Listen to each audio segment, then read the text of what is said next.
Hey guys, it's me, David Stewart. Or is it? Or am I just a pre-rendered series of images in the Frostbite engine? Let's talk about CGI. Okay, so this is an image that conjures up many good memories for me. This is from Jurassic Park, way back in 1993. This was not the first movie to have CGI, but it was certainly the one that really wowed people with what computer-generated images could really do. They could make dinosaurs look real, and that was a pretty cool thing. So while I talk about CGI, there's a couple areas that I mainly want to talk about. And the main point that I want to get across through all this is that CGI is not good or bad by itself. It's not something that's preferable to use or not preferable to use. And it's really just a tool. CGI is a tool, and it is a very good tool for lots of things. And for other things, it's maybe not an ideal tool. But it just depends on what you want to do with it. So, for example, this is our mighty Brachiosaurus, computer generated, looking fabulous, and certainly very impressive back when it came out in 1993. But not all the dinosaurs in Jurassic Park were computer generated. Some were animatronic. So this is our animatronic T-Rex. There was CG T-Rex, I think, and animatronic T-Rex. And the animatronic T-Rex was used in all of these close-up scenes with like this Ford Explorer because it could, nudge the car and breathe hot air on the windows, and they could spray it down with mist, and it looked very real because somebody had handcrafted it, and it was a physical object, so nice and close up, it looked very real. So Jurassic Park didn't just use CGI. It used CGI when it was appropriate and used other techniques when they were appropriate. So there was lots of animatronics in Jurassic Park, and some people don't realize that or remember it. If we look at this scene, we have our actors sort of standing in a really large, open, scenic space. And then the animators have gone and pasted this dinosaur basically into the film, into the frame. And our actors are not really close enough for us to make a good judgment on, the validity of this dinosaur and whether or not it's convincing. Because that's ultimately the goal of any visual effect. Whether you're going to like a practical effect, you're doing animatronics, or you're doing CGI. The goal is to convince the audience that that could be real. That in that universe, in that movie, that object could be real. And any effect will fail when it makes the audience realize that something's fake, or it takes them out of what's happening in the story, or it doesn't convince them that it could be real. So that's like the rule of thumb that I use to judge any effect. But anyway, yeah, in a frame where things are distant, we're not seeing this dinosaur up close, we're not having to see its skin up close, it looks pretty real. It was very convincing, especially in 1993. But when we need to see the object really up close, we end up making a physical object. That is not the first movie that I think of with computer generation. This might be a lot of or computer-generated images. This might be another movie that a lot of people think of with CGI, which is Terminator 2. And this was a really, really cool effect when I saw it in the theater. It really blew me away because I'd never seen anything like it, which was they CG'd on this sort of mirror look and created computer-generated versions of the T-1000 that would walk along and mirror his surroundings. They were very, very impressive at the time. And I seem to remember it took like a whole bay of Macintosh Quadras running day and night to like render one frame at a time very slowly because computer power was so limited back then. However, even in Terminator 2, some effects were practical.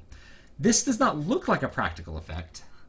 This does not really look like a practical effect, but it is, because I remember watching the documentary where they actually made this weird little head. They made a whole bunch of weird split apart heads for the T-1000, so when he gets shot, he gets torn apart, and they like make that into an object. They have these weird puppets. So they have a guy who's actually leaning backwards here, and this is like on the front, and they're just kind of manipulating it to make it look like that. And then they computer generate it when the head like kind of seals up and he goes back on the hull. So for this really tight close-up, they made an actual object. And if you look very close, you could probably see that it is not actually like a human face. It is like a crafted model made by an artist by hand, which is pretty cool. Fast forward to, or I should say, go back one more to the first movie that certainly I can recall having CG like this, and that was The Abyss, which was in the late 80s. But the CGI, this I'm sure was very impressive when it came out, and I think this was the only CGI in the movie, but I could be mistaken. I thought some of the other little NTIs were like physical models and stuff and puppets that they made, but I could be wrong. This is the one that really stands out to me because it looks like a human face.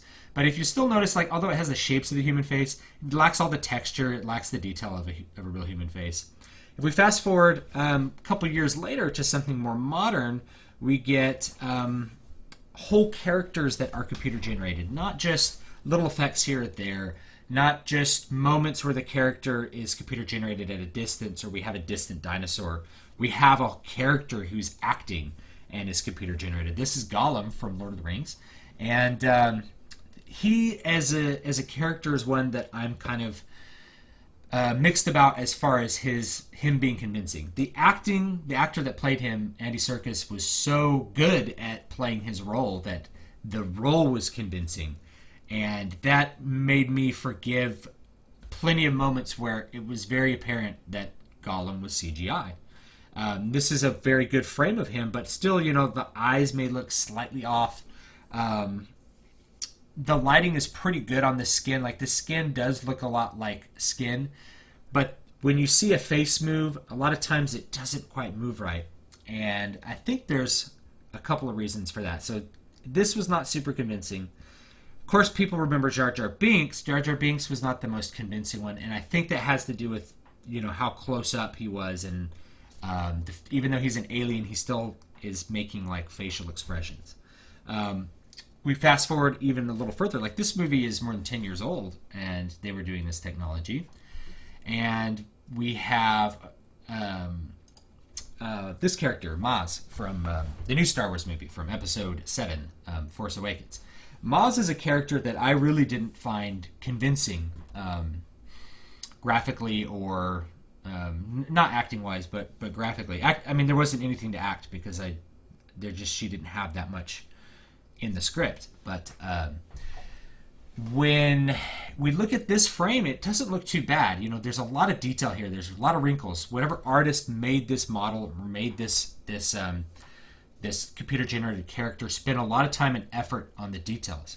But the details kind of unravel once she starts talking, and her face and wrinkles move kind of like a solid texture sliding over some artificial skeleton that's not very much like a skeleton. And that's really when I feel like the illusion of the characters start to break down, these computer-generated characters where you see their faces and stuff. And Maz has a very human look, even though she's an alien. And the reason that I think these two characters have some issues with being really convincing as computer-generated characters is because humans are very good at recognizing faces. We come out of the womb and the first thing we see is a face. And there's, really famously, blind children smile. That's something hardwired into us. Our expressions are hardwired into our neurology. We have years that we spend seeing other people's expressions, interacting with them, learning how they feel, and by the time we get to a movie, we have thousands and thousands of faces ingrained into our memory that told us all kinds of things about how that person felt in our interaction with us, whether they were mad, sad, glad, or scared, what their face looked like. We have thousands of snapshots by the time we're a couple years old of what people's faces look like when they're feeling something. And it still takes years for people to really be good at judging what other people are feeling based on how they look with their face sometimes, especially when it comes to the emotion of fear. So when we come and we see a computer-generated character, it's not. It's a very, very lofty goal to create a computer-generated face that is going to be convincing to a person, because we're really good at faces. So if the skin doesn't move quite right, like when I smile, my skin wrinkles up, and if those wrinkles don't happen, if like my skin doesn't slide over my cheeks, it kind of stays put because it's bound to my skull in different places. And that's that's something that's part of my particular biology, and even if you try to like replicate that with an animation, it won't necessarily go perfectly. There may be a couple of frames where that attachment to the bone that you've worked hard to try to simulate doesn't happen, and the viewer can pick up on it and be like, that looks fake. And because we're so good at seeing faces, it's really, really hard to do faces. So as a result, I would say as a rule of thumb, the instances that you want to do CGI, again, let's go back to my original point, CGI is a tool. There are certain things that you can CGI very well, right? Distant dinosaurs are going to look pretty decent. When you get up close, you may want to make a physical object because it's never going to look quite as detailed and quite as real as if you get a physical object. At least the technology is not there yet. Maybe it will be someday. So for distant objects, go for it. For objects that are kind of static, like a starship flying through space, there's no reason you can't CGI that. It's going to be, you can make a very detailed digital model and have it move because it doesn't have skin sliding over bone up close. It's an object. You can CG an aluminum can and have it fly through space, and it looks exactly like you can make it look exactly like an aluminum can. That can be really convincing. So static objects that are part of the scenery, part of the background, can be really convincing. I think the most convincing CGI, when we look back at like the episodes 1, 2, 3 of Star Wars, which were very famous for the use of CGI, I think the most effective CGI was like the chips and stuff that were in the background of the scene. The stuff that we don't really notice, that's the stuff that ends up being very convincing. So that's kind of like a rule of thumb that I would suggest. I know there's probably no actual filmmakers watching this, but you never know. And we could spread that idea. Be aware when you see a face up close that's trying to be as detailed as a real human face. It is a difficult task to animate that face correctly. You can paint a face that's very, very good looking, but to animate that good looking painted face can really break the immersion. And I felt like in the new Star Wars movie, the main two CGI characters were Maz and Snoke. Those are the ones that had all the screen time, at least, and they weren't convincing because they were very humanoid, and we recognized that their faces didn't look quite right. So they ended up looking kind of cartoonish rather than looking real and looking like they fit in to the scenery. Let's talk about another idea with CG that people think of. This is a really great image. This is from the set of Episode 2, Attack of the Clones. Again, Episodes 1, 2, 3 were very, very famous for their use of CGI. And a lot of people look at something like this and they look very down on it. They're like, oh my god, it's all fake. Because it's just, all the actors are standing around holding fake lightsabers, including Samuel L. Jackson, who looks just great with his right now, on just some like fake sand, and here's just a big blue screen, and you just paint in the background. But here's what I will say about CGI, given that CGI is a tool, is that there are things that you cannot accomplish without CGI. This scene is one of the things that could not be accomplished, at least the way it was shot, could not be accomplished by Lucas without CGI. Because this is them standing in the middle of a huge stadium full of these flying, buzzing aliens. There's just no way to really do that with practical effects. You could like maybe paint in an actual painting in the background, but you couldn't animate that painting very well. So the CGI makes it a much more realistic and brilliant looking scene and visually interesting scene, and just gives you a lot more possibilities. There's all sorts of things you can do now because you have CGI that you couldn't do in the past, and people forget about that. And not just dinosaurs, like you can make realistic looking dinosaurs, but you can also make crazy Jedi battles in the middle of giant stadiums full of flying aliens. If you ever wanted to, if you said, this is what's going to happen, we're going to have this stadium full of flying aliens and we're going to have 20 Jedis with lightsabers doing battle. If you said that in like 1982, they'd be like, you're crazy. Yeah, we're going to put it in a room. Because we can build a room. So I don't think, and by the way, this is called a chroma key. So if you ever heard the term chroma key, that's what this is. You have a particular color that is a key to painting over it. But in modern movies, even more modern movies, we still have the use of blue and green screen. Okay, this is from one of the Avengers movies, and we have a big green screen here. that green screen would be filled in with the background of like burning New York or something crazy happening in the background, because these movies are such spectacles and so over the top. You can't really blow up New York, but you can blow it up in the computer. So that's really useful. If you want to have a scene of an exploding New York, well, you have to craft it some way. And 40 years ago, you wouldn't have been able to, except to like build a little models and like blow up the little buildings, and they looked quite odd. If you go back and watch a movie called Logan's Run, they do the external special effects are done with little models, and they look like little models.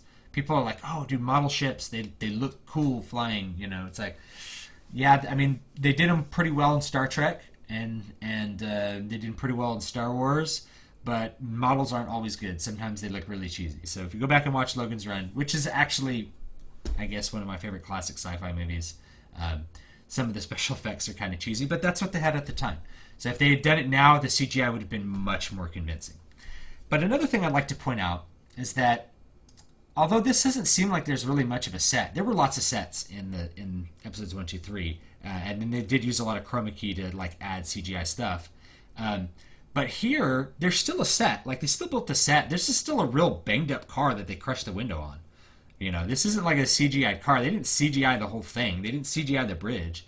They just put some Chroma Key here so they could add some background. This isn't stuff that's the focus. That's the distance. So that's probably a good use of CGI. The actors are really standing there in costume. And we have no arrow here, so I'm guessing the arrow was also going to be CGI. And although you may not be able to see it, there's actually some bodies behind where my camera is at right now. So let me see if I can show this to you. Yeah, so you can see some bodies. Those are actually going to, I think, end up being CG'd over as well. So this is another kind of thing that people think about with CGI. But all that stuff in the background, you don't really take that in. You don't need the hyper detail that comes from having like a hand distressed real physical object. I feel like the reality, that lived in world of some of the older movies like Star Wars and like Blade Runner and some of the movies like that, is that they made the physical objects that the people were operating in their hands, and those are the things that ended up taking the camera's focus, because you didn't have the CGI as an option. Now that the CGI is an option, and like these big things are an option, there's a lot less focus on like the little objects in people's hands. Like, I don't know, Black Widow's holding this weird rifle, and a lot more thought going into the wide scope of what's going on. And I'm not going to say those are bad things. They're just different, right?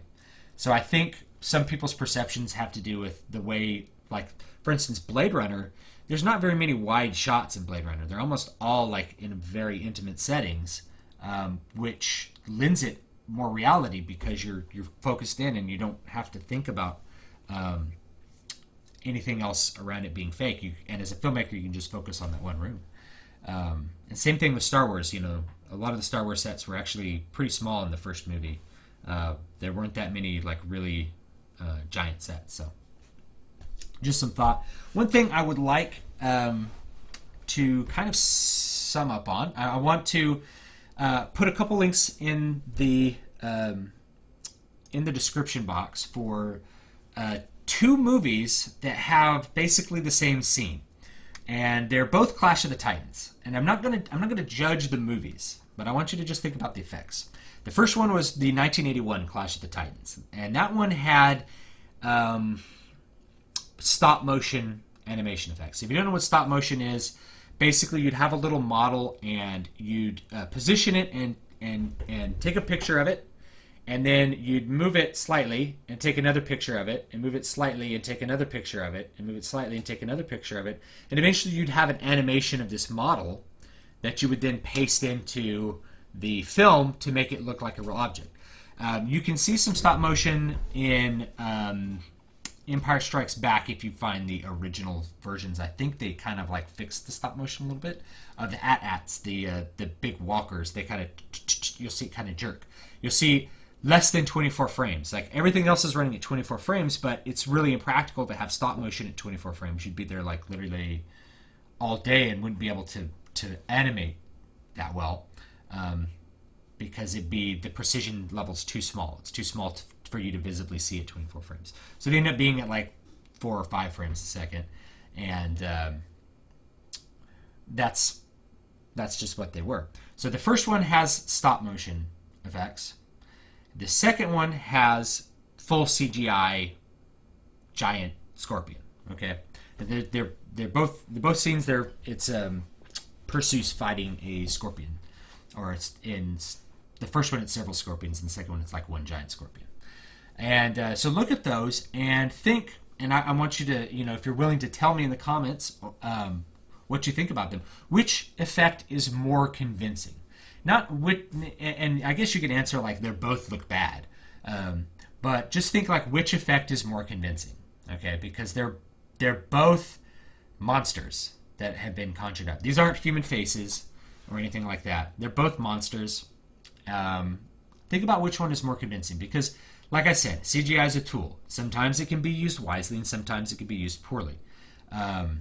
Sometimes we feel like it's overused because we are lacking some of that close focus on physical objects. But that doesn't mean CGI is bad, or that we should avoid it, or that we should always seek practical effects, because the stop motion, those are practical effects in a sense, and I'll let you be the judge of whether they're more convincing than CGI. But it's just some thought. It's like we use CGI because it creates possibilities that are, frankly, better than what was available before. And no, not everything's going to be perfect, but it's a process. And so I think consumer feedback, if you have good consumer feedback and good criticism, that can also push things in a good direction too. The last thing I will say is something of a wondering about the future of CGI. Because right now CGI is a very big budget item. Movies will spend a lot of money on CGI, millions and millions of dollars to do computer-generated images and computer animations to add into their movies to give them that huge, epic, fantastical look. Well, we've had a significant increase in computing power since Jurassic Park, which, like I said, I think took like a bank of quadras to render one frame at a time. And in those years since Jurassic Park, your phone has more power than that bank of quadras, right? So technology has gotten way more powerful and much, much cheaper. So eventually, if that continues, your personal hardware, your personal computer might become powerful enough for amateur, or I should say low-budget filmmakers to be able to adequately and convincingly create CGI effects. They'll be able to perhaps animate them in like a gaming engine, like I said, the Frostbite engine at the beginning, but you can modify a lot of more advanced gaming engines, and they can continue to get more advanced, can create a lot of high detail things, like very, very, very good sceneries, especially. If I just go ahead and Google Witcher 3, a Witcher 3 screenshot, and show this to you. Well, this doesn't look that real, but the mountain looks pretty good. You could CG a mountain. You could CG a mountain pretty well, and this is something that came out this year. The graphs doesn't look that good, but if all of this stuff were in the background, it probably wouldn't matter all that much. The buildings, they look pretty decent. This is a pretty decent looking background right here. So imagine if you had actors here instead of all this CGI, or instead of all this computer generated stuff. Well, this would actually be a pretty convincing background, and this is something live rendered. Think about what you could do if you pre-rendered it. I mean, it would be actually a pretty impressive effect. So that's something that I thought about. Maybe eventually this whole idea of like spending $200 million to have a CGI fest on the big screen, that'll become a thing of the past as competition from the low-budget filmmakers. They're able to produce the same product with a much lower budget. It has already happened in music. I can produce an album that sounds just as good as something from the 90s with the microphones that I'm talking to you on, and my interface and my amps. I don't even need my amps anymore, actually. I mean, you can do it without your amps. There's all kinds of great amp sims out there now. So you don't even need your amps anymore. You just need some skills, know how to use your software. Pro Tools is awesome. I've recorded albums with it that sound very good, and I've done it on the cheap. You hear albums now that are recorded for the cost of buying the equipment, and the equipment may cost $1,500, and it sounds like $1 million recording from 1992. It sounds just as good, if not better. That's pretty cool. So maybe we're heading that way with movies, and I would really like to see us head that way. I'd like to see movie making become more spread out and less like concentrated in Hollywood. More, I hate to use the word democratized, but more democratized. I'll just say democratized. So thank you so much for watching. Don't forget to like, comment, and subscribe. You can check out my websites. I do write fiction on them, so if you are interested in reading any of my books, you can find those at dvspress.com. I have at least one sci-fi book and my samurai novel up there, so if you want to read those and tell me whether you hate them or not, I'd appreciate it. If not, don't worry about it, and enjoy your evening. Thanks so much for watching.